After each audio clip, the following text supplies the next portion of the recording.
Amaran media அன்பு நேயர்களுக்கு இனிய காலை வணக்கம். முதலாவதாக வாங்க குவைத்தோட தினார் ரேட்டை பார்த்துடலாம். ஒரு தினார் இந்தியாவின் மதிப்பு 287 ரூபாயாகவும் ஒரு தினார் இலங்கையின் மதிப்பு 983 ரூபாயாகவும் உள்ளது. இது அல்முல்லா எக்ஸ்சேஞ்சோட ஆன்லைன் ரேட் ஆகும். அடுத்ததாக அவங்க குவைத்தோட தங்க விலையை பார்க்கலாம். 1 கிராம் 24 கேரட் தூய தங்கத்தின் விலை 34 தினார் 599 ஃபீல்ஸ் ஆகவும் 1 கிராம் 22 கேரட் தூய தங்கத்தின் விலை 31 தினார் 727 ஃபீல்ஸ் ஆகவும் 1 கிராம் 21 கேரட் தூய தங்கத்தின் விலை 30 தினார் 274 ஃபீல்ஸ் ஆகவும் 1 கிராம் 18 கேரட் தூய தங்கத்தின் விலை 25 தினார் 949 ஃபீல்ஸ் ஆகவும் உள்ளது. அடுத்ததாக வாங்க செய்திகளுக்குள்ள போல. அதுக்கு முன்னாடி நம்ம சேனலை சப்ஸ்கிரைப் பண்ணாங்க, சப்ஸ்கிரைப் பண்ணிடுங்க. பக்கத்தில் இருக்க பெல் ஐக்கானை கிளிக் பண்ணிடுங்க. அப்போ தான் நம்ம போடக்கூடிய ஒவ்வொரு வீடியோவும் நோட்டிஃபிகேஷன் மூலம் உங்களுக்கு வரும். இப்போ வாங்க செய்திகளுக்குள்ள போகலாம். வளைகுடா ஒத்துழைப்பு கவுன்சில் நாடுகளில் சிவில் பாதுகாப்பு இயக்குநர்கள் ஜெனரல்களின் 34வது கூட்டம் நேற்றைய தினம் நடைபெற்றதாக தெரிவிக்கப்பட்டுள்ளது. குவைத் காவல்துறை அல் சுலைபியா போதைப் பொருள் சோதனையில் 20 கிலோ மெத் போதைப் பொருளுடன் ஒரு சவுதி நபரை கைது செய்துள்ளதாக தெரிவித்துள்ளது. மேலும் குவைத்தின் உள்துறை அமைச்சகம் தனது சமூக ஊடக கணக்கில் போதைப் பொருள் கட்டுப்பாட்டுக்கான பொதுத்துறை மூலம் அல் சுலைபியா பகுதியில் ஒரு போதைப் பொருள் வியாபாரியின் செயல்பாட்டை அதன் குற்றவியல் பாதுகாப்புத்துறை முறியடித்துள்ளதாக தெரிவித்துள்ளது.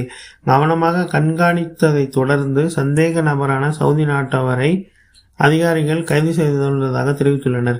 அதிகாரிகள் சுமார் 20 கிலோகிராம் மெத்தோபட்டமைன், ஷாபு மற்றும் 2 மின்னணு தராசுகளை பறிமுதல் செய்துள்ளனர். விசாரணையில் இந்த போதைப் பொருள் சட்டவிரோத லாபத்திற்காக கடத்துவதற்காகவே தயாரிக்கப்பட்டது தெரியவந்தது.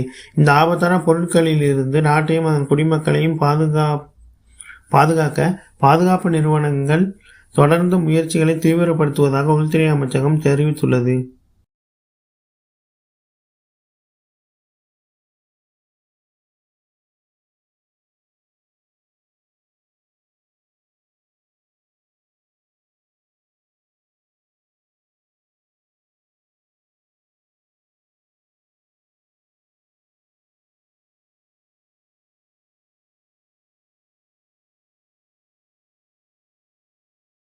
மாந்திரீக மோசடியில் ஈடுபட்ட குவைத் நாட்டவரும் மற்றும் அவரது கூட்டாளியான வங்கதேச நாட்டவரும் கைது செய்யப்பட்டுள்ளதாக தெரிவிக்கப்பட்டுள்ளது. மேலும் குற்றங்களை எதிர்த்து போராடுவதற்கும் பொது சுகாதாரம் மற்றும் பாதுகாப்பிற்கு ஆபத்தை விளைவிக்கும் சட்டவிரோத நடைமுறைகளை தடுப்பதற்கும் உள்துறை அமைச்சகத்தின் தொடர்ச்சியான முயற்சிகளின் ஒரு பகுதியாக குற்றவியல் புலனாய்வு பொதுத்துறையால் பிரதிநிதிப்படுத்தப்படும் குற்றவியல் பாதுகாப்புத்துறை அகமது கவர்னரேட் மோசடி குற்றச்சாட்டில் குவைத் குடிமகன் மற்றும் வங்கதேச நாட்டவரை கைது செய்துள்ளதாக தெரிவித்துள்ளது. மேலும் பணத்திற்காக நோய்களை குணப்படுத்த முடியும், தம்பதிகளை சமரசம் செய்ய முடியும், மந்திரங்களை முறிக்க முடியும் என்று அவர் வாடிக்கையாளர்களை ஏமாற்றி வந்ததாக கூறப்படுகிறது. விசாரணையில் அவர் மகபல்லா பகுதியில் உள்ள ஒரு வாடகை அடுக்குமாடி குடியிருப்பில் இந்த நடவடிக்கைகளை நடத்தி வந்ததாகவும் தனது மோசடி நடவடிக்கைகளை மறைக்க ஒரு குடும்ப வசிப்பிடமாக மாறுவேடமிட்டு அங்கு சென்றதாகவும் தெரிய வந்தது. தேவையான சட்டப்பூர்வ அங்கீகாரத்துடன் பாதுகாப்பு குழுக்கள் அந்த இடத்தை சோதனை செய்ததில் குற்றம் சாட்டப்பட்டவர் போலியான மருத்துவ ஆலோசனைகளை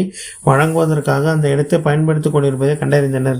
ஜீன்களை வெளியேற்றவும், நோய்களை குணப்படுத்தவும், மந்திரங்களை உடைக்கவும் தனக்கு திறமை இருப்பதாக அவர் பொய்யாக கூறி மோசடியில் ஈடுபட்டதாக தெரிய வந்துள்ளது. மேலும் இருவரும் கைது செய்யப்பட்டு மேலதிக நடவடிக்கைகளுக்காக தகுதி வாய்ந்த அதிகாரிகளிடம் ஒப்படைக்கப்பட்டுள்ளதாகவும் தெரிவிக்கப்பட்டுள்ளது.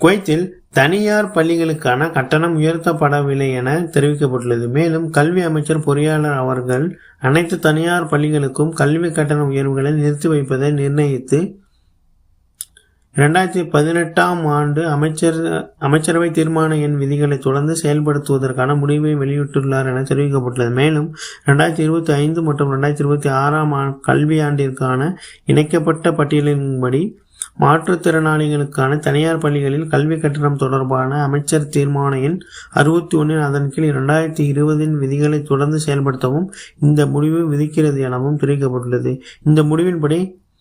இந்த முடிவை அல்லது அதன் செயல்படுத்துவதில் ஒழுங்குபடுத்துவதில் வெளியிடப்பட்ட வேறு ஏதேனும் முடிவுகள் மற்றும் சுற்றறிக்கைகளை மீறியதாக நிரூபிக்கப்பட்ட பள்ளிகள் மீது தகுந்த அபராதங்கள் விதிக்க கல்வி விவகாரங்களுக்கான உதவித்துறை செயலாளர் அங்கீகாரம் அளித்துள்ளதாகவும் தெரிவிக்கப்பட்டுள்ளது.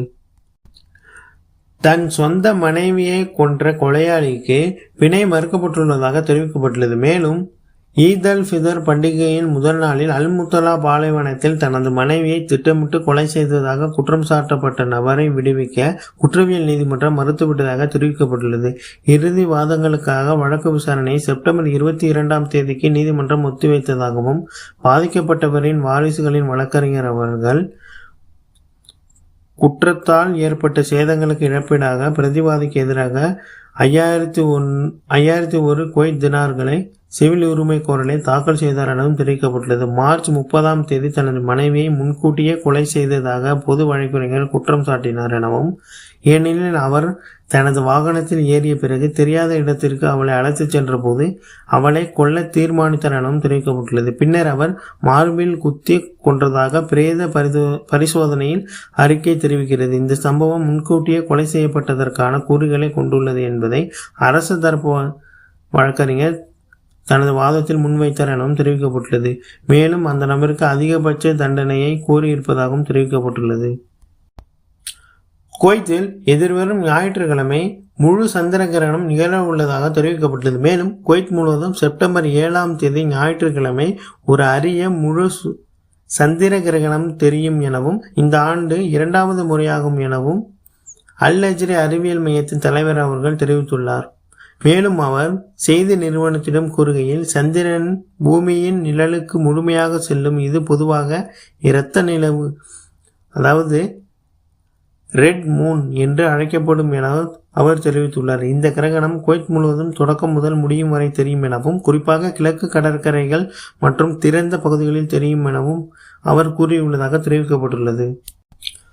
சுலைபியா பகுதியில் அரசு சொத்தில் கட்டப்பட்ட 58 சட்டவிரோத நிறுவனங்கள் மூடப்பட்டுள்ளதாக தெரிவிக்கப்பட்டுள்ளது. மேலும் விரிவான ஆய்வு பிரச்சாரத்தை தொடர்ந்து சுலைபியா பகுதியில் 58 வசதிகளை நிர்வாக ரீதியாக மூடுவதாக குவைத் தீயணைப்பு படையின் தடுப்புத்துறை அறிவித்துள்ளது.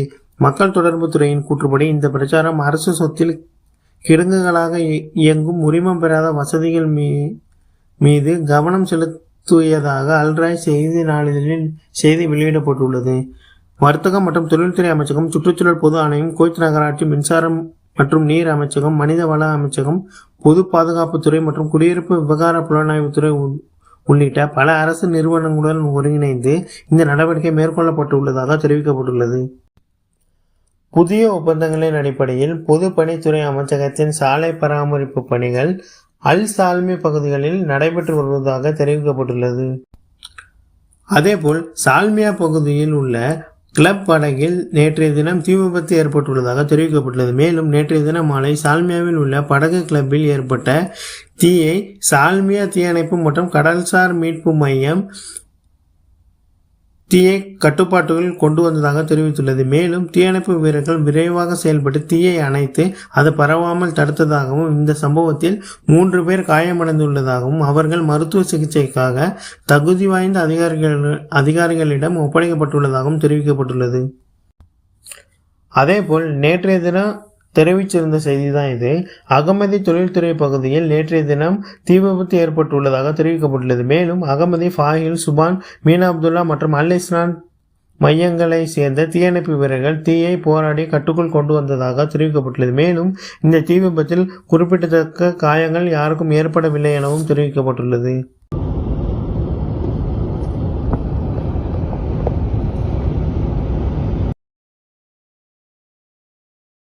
கடைசி வரைக்கும் பார்த்தவங்க அனைவருக்குமே மிக்க நன்றி. மீண்டும் உங்களை அடுத்த வீடியோவில் சந்திக்கிறேன். நன்றி, வணக்கம்.